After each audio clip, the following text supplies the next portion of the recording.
Kesalahan paling berbahaya sebenarnya bukan soal uang, tapi pola pikir. Banyak yang percaya kalau mereka memang nggak berbakat kaya atau merasa kondisi sekarang sudah nasib. Pola pikir seperti ini membuat orang berhenti belajar dan berhenti mencoba. Padahal, pernah nggak sih kamu merasa uang selalu habis tanpa tahu kemana perginya? Padahal gaji baru masuk beberapa hari lalu. Tenang, kamu nggak sendirian. Banyak orang di usia 20-an mengalami hal yang sama tanpa sadar kalau mereka sedang membuat kesalahan finansial yang efeknya nggak langsung terasa sekarang, tapi pelan-pelan bikin masa depan jadi berat. Masalahnya bukan soal penghasilan kecil atau besar, melainkan kebiasaan kecil yang kelihatannya sepele, tapi kalau diulang terus bisa jadi bom waktu keuangan yang meledak di kemudian hari. Kesalahan pertama yang sering banget terjadi adalah merasa masih punya banyak waktu, jadi menunda belajar soal uang. Banyak yang berpikir, nanti aja deh ngatur keuangan kalau penghasilan sudah besar. Padahal justru kebiasaan finansial itu dibentuk saat penghasilan masih kecil. Kalau dari awal sudah terbiasa boros, saat gaji naik pun pengeluaran biasanya ikut naik. Akhirnya bukan makin kaya, tapi cuma naik level gaya hidup tanpa peningkatan kondisi keuangan yang sebenarnya. Banyak anak muda juga terjebak gaya hidup ikut-ikutan. Teman nongkrong di kafe mahal, ikut. Teman beli gadget baru, ikut juga. Tanpa sadar, keputusan finansial jadi ditentukan lingkungan, bukan kebutuhan. Ini berbahaya karena kamu hidup pakai standar orang lain, bukan kemampuan sendiri. Lama-lama bukan cuma dompet yang tipis, tapi kamu juga kehilangan kendali atas arah hidupmu karena semua pilihan didorong tekanan sosial, bukan kesadaran pribadi. Kesalahan berikutnya adalah menganggap tabungan itu sisa uang, bukan prioritas.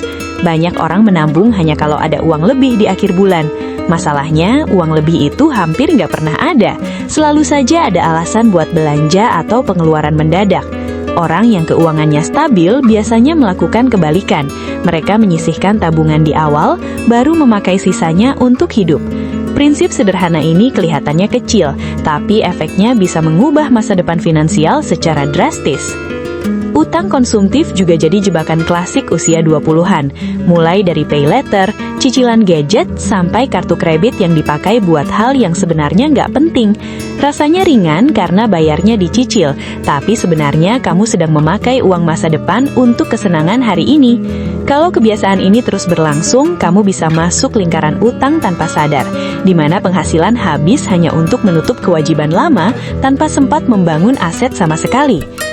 Banyak anak muda juga salah fokus, sibuk mengejar terlihat kaya daripada benar-benar membangun kekayaan. Mereka rela beli barang branded, nongkrong di tempat mahal, atau pamer lifestyle di media sosial demi citra sukses. Padahal kekayaan sejati itu seringkali nggak terlihat.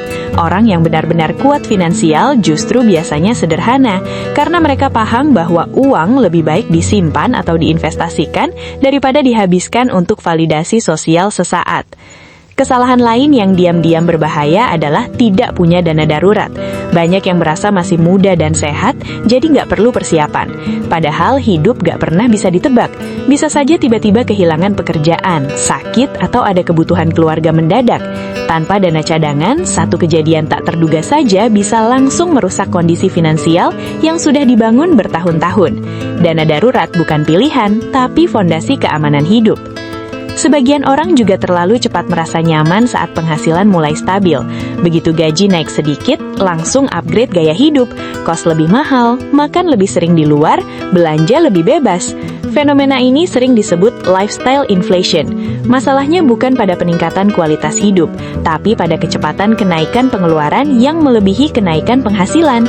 Kalau dibiarkan, kamu akan terus merasa cukup-cukup saja, meskipun sebenarnya penghasilan sudah meningkat jauh. Tidak belajar investasi sejak muda juga termasuk kesalahan besar. Banyak yang takut mulai karena merasa rumit atau takut rugi. Padahal waktu adalah keuntungan terbesar anak muda dalam investasi. Semakin cepat mulai, semakin besar efek compounding bekerja. Menunda belajar investasi bukan cuma kehilangan peluang untung, tapi juga kehilangan waktu. Dan waktu adalah aset yang tidak bisa dibeli kembali dengan uang sebanyak apapun. Kesalahan berikutnya adalah tidak mencatat pengeluaran. Kedengarannya sepele, tapi tanpa pencatatan, kamu nggak pernah benar-benar tahu kemana uangmu pergi. Perasaan kayaknya nggak boros seringkali menipu. Setelah dicatat, baru terlihat bahwa pengeluaran kecil seperti kopi, jajan, atau langganan aplikasi ternyata jumlahnya besar kalau dikumpulkan. Kesadaran finansial selalu dimulai dari data, bukan asumsi. Banyak juga yang salah memahami konsep self-reward. Setiap capek kerja sedikit, langsung merasa pantas beli sesuatu. Memang menghargai diri itu penting, tapi kalau self-reward dijadikan alasan belanja terus, itu bukan penghargaan diri, itu sabotase finansial. Self-reward yang sehat seharusnya tetap mempertimbangkan kondisi finansial, bukan sekedar mengikuti emosi sesaat yang ingin pelarian dari rasa lelah atau stres. Kesalahan yang jarang disadari adalah tidak punya tujuan finansial jelas. Tanpa tujuan, uang hanya datang dan pergi tanpa arah. Orang yang punya target biasanya lebih disiplin karena tahu untuk apa mereka menabung atau berinvestasi. Tujuan itu bisa apa saja, beli rumah, bantu orang tua, atau pensiun lebih cepat. Tanpa tujuan, kamu akan mudah tergoda pengeluaran impulsif karena tidak ada alasan kuat untuk menahan diri. Sebagian anak muda juga terlalu mengandalkan satu sumber penghasilan. Mereka merasa aman selama masih punya pekerjaan tetap, padahal kondisi ekonomi bisa berubah kapan saja. Mengandalkan satu pemasukan ibarat berdiri di satu kaki. Selama kuat sih aman, tapi sekali goyah langsung jatuh. Membangun sumber penghasilan tambahan sejak muda bukan berarti serakah, tapi strategi bertahan di dunia yang penuh ketidakpastian. Ada juga yang terlalu fokus menabung tapi lupa meningkatkan kemampuan diri. Padahal skill adalah aset paling berharga di usia 20-an.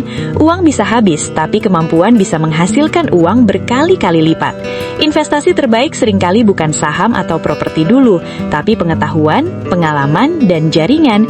Orang dengan skill tinggi biasanya selalu punya peluang bangkit, bahkan setelah mengalami kegagalan finansial sekalipun. Kesalahan paling berbahaya sebenarnya bukan soal uang, tapi pola pikir. Banyak yang percaya kalau mereka memang nggak berbakat kaya atau merasa kondisi sekarang sudah nasib. Pola pikir seperti ini membuat orang berhenti belajar dan berhenti mencoba. Padahal kondisi finansial bukan takdir tetap, itu hasil kebiasaan, keputusan, dan disiplin. Begitu mindset berubah, strategi keuangan juga ikut berubah. Jadi kalau kamu masih di usia 20-an, kabar baiknya kamu belum terlambat. Justru kamu ada di fase paling menentukan.